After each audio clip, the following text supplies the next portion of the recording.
The world remembers Cleopatra dying beautifully. That is the lie history prefers. Gold chambers, silk cushions. A graceful queen choosing her end like a final performance. But Cleopatra's last days were not elegant, peaceful, or poetic. They were claustrophobic, humiliating, and filled with a slow, sinking realization that Rome was not finished with her, not even after death.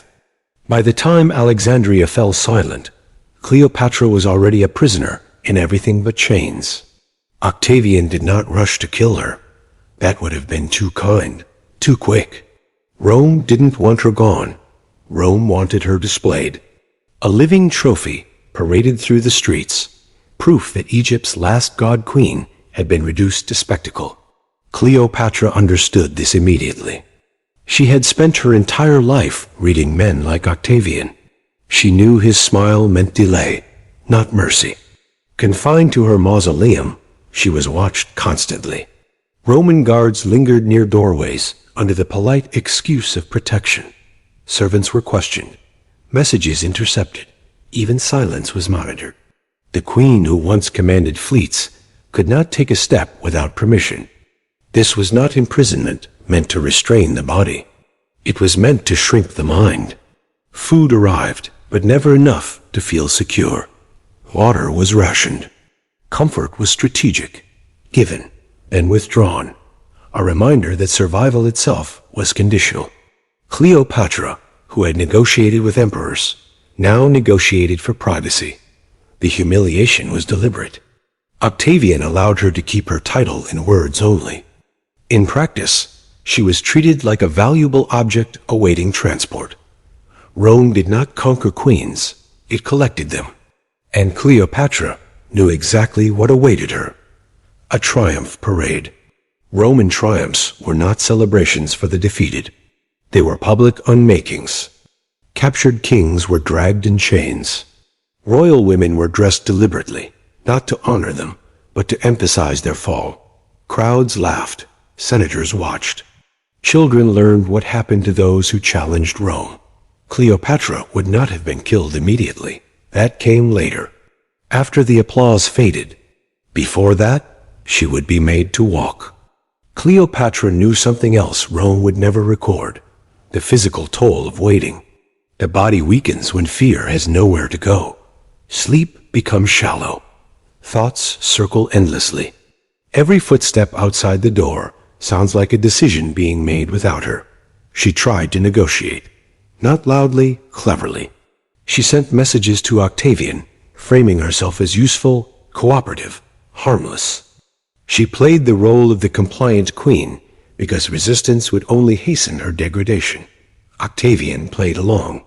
He always did. He visited her, calm and distant, like a man inspecting property. He promised safety. He promised care for her children. He promised that Rome respected courage. Cleopatra heard what he didn't say. He never promised freedom. The cruelest moment may not have been captivity. It was certainty. Cleopatra realized there would be no reversal, no sudden respect, no final alliance. Her legacy would be written by men who needed her broken to legitimize their power. And Rome had a particular cruelty reserved for women like her. Cleopatra was not just a defeated ruler. She was a symbol of excess, foreign power, female authority, and political sexuality. Everything Rome pretended to despise while quietly exploiting. Her punishment had to erase that symbol completely. History avoids describing what that erasure looked like. Sources hint at isolation, at guards preventing self-harm, at physicians ordered to keep her alive against her will. Think about that. A queen preserved not for her own sake, but so her suffering could be scheduled. Even her body was no longer hers. Cleopatra's last days were filled with calculations, not of escape, but of control. If she could not rule, she could at least decide how the story ended. Rome could take her kingdom. It would not take her final choice.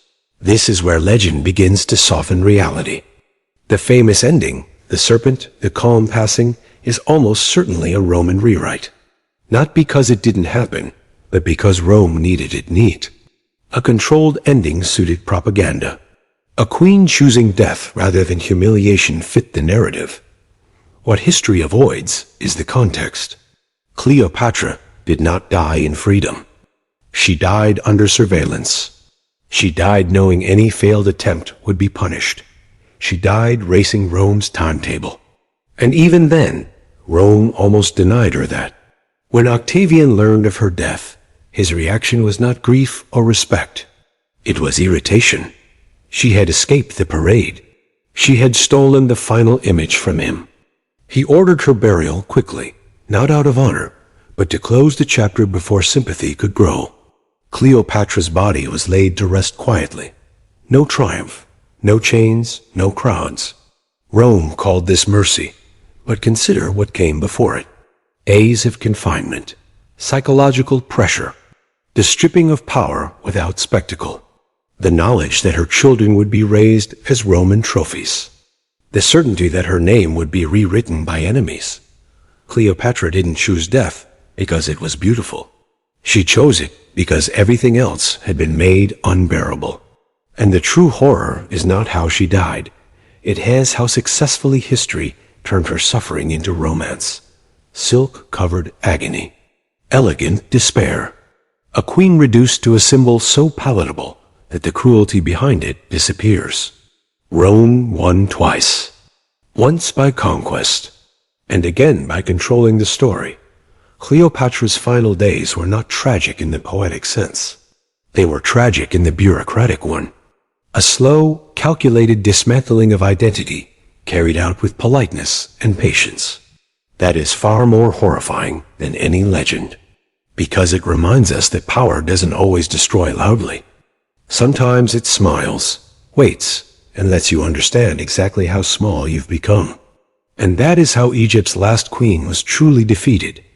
Not by a blade, not by poison, but by a future she refused to walk into. If this story unsettled you, wait until you hear how Rome treated Cleopatra's children after her death, and why their fate was quietly erased from popular history. Subscribe and step deeper into history's darkest corners.